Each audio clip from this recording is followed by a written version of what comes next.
Mr. Shabani double E KNO XY Ndini Linux Wema komo tutifule Ndini heri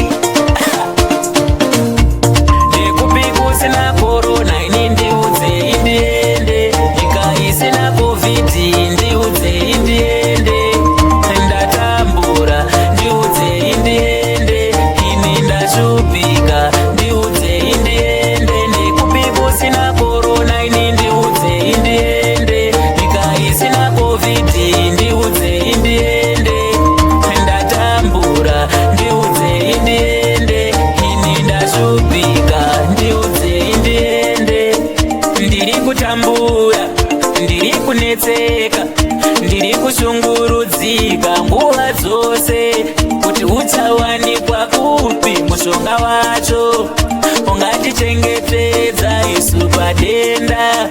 Ndava nepfungwa asi kwetendeka, tava nepfungwa nekupi kusina korona. Ini ndiudze indiende, nyika isina covid ndiudze indiende, ndatambura ndiudze indiende, ini ndashupika ndiudze indiende, nekupi kusina korona. Ini ndiudze indiende, nyika isina covid ndiudze indiende, ndatambura ndiudze indiende, ini ndashupika ndiudze indiende.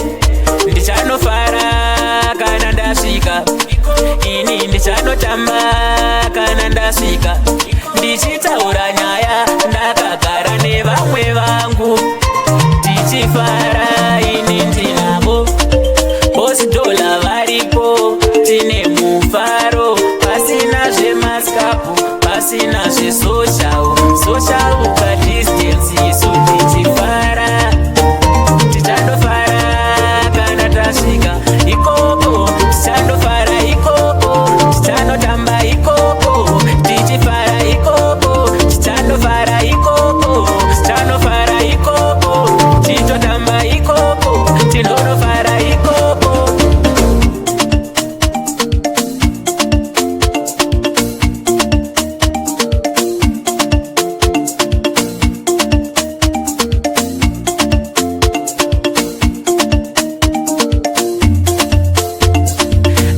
Ikoko, tonofara ikoko, kana chasika ikoko, tinonotamba ikoko.